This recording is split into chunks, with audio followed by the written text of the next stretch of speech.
Oh dia lah. Halo.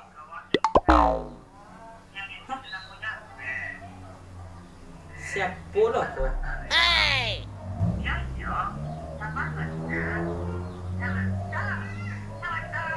Awak lo aja ama.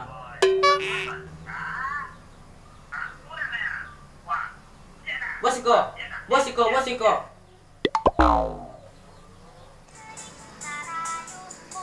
ada pon ya.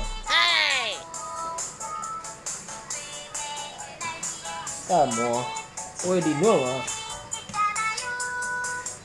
Halo, assalamualaikum. Waalaikumsalam. Di mana Yus? Di rumah. Mengah kini tu? Dek tu doh. Dua si kau ngopi yo antalah. Di mana? Di rumah awak. Oh, jadi Awak tunggu di. itu TV-nya. Mantap. Assalamualaikum. Waalaikumsalam.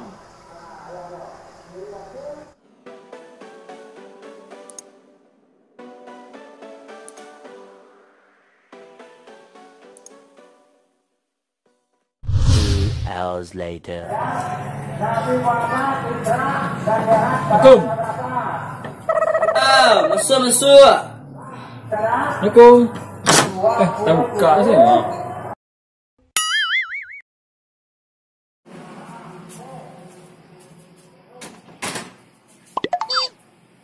Masuk. Nah, Mana sebelah sekolah ni? dong ngopi sana. Dah sehat saya. Kurang sehat ini. Mbak dah sehat. Susahku kurang ini. Santai salah. Sudah santai di mana dua tadinya. Itulah ini ya. Mungkin kadek harian ni. Mana? Kopi do gua ko ngopi deh. Jadi kena kopi rumah tu. Yang mana kopi fermentasi den? Wah, amwe ya. Ayo. Nah, Aduh, dan nyepi kopi tadi lu. kopi nak bisa tadi. Ayo. Antara nanti lah. Kopi tadi. Cepet ya mah. Haji. Hai, kok kopi kata awak ko? Fermentasi awak ko? Oh, kopi ya. Ayo. Senang kopi kah? Iyo. Serius? Serius. Pada serius? Pade serius. Sudah serius? Serius benar kan kau nak serius awak? Ada saja lihat. Hitam kopi? Kopi tu hitam kalau nak putih tu susu namanya kawan. Ayolah kacau kau nak ngomong.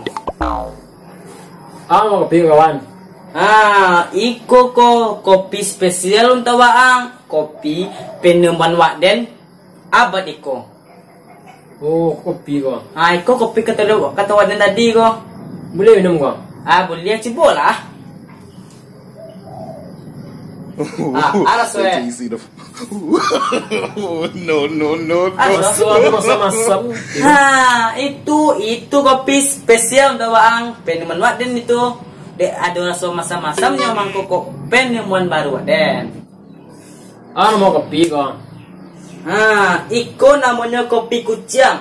Kopi penuman Wakden yang paling spektakuler daripada kopi luwak manapun. Jadi mandan lah usaha yang paling beruntung yang bisa meminum kopi ko pertama kali. Oh, betul ya.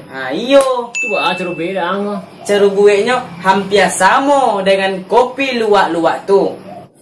Tapi hanya saja dia nak pakai luwak untuk fermentasinya doh. Tu pakai ambe. Pakai kucing lah. Tapi nama tadi kan kopi kucing. Jadi pakai kucing lah. Tu kecil lah mau. Iyo. Kalau kopi luwak tu kan proses biji kopi yang dimakan sama luwak. Nah, kalau kopi kucing kok proses biji kopi yang dimakan sama kucing. Tapi kucing nak suka kopi dah. Caranya, dek kucing nak suka kopi doh. Kopi itu denggiliang lalu-lalu mah. Anda tu dia masuk ke dalam poi ikan asin. Dia celeknya makan. Sepaginya kena tu. Ya. Dia dan ambil tu dan kadang sehari tu denggiliang balik. Iko jadinya. Buntak macam kau mah. Kalau macam tu lah sama makan kucing dah mah.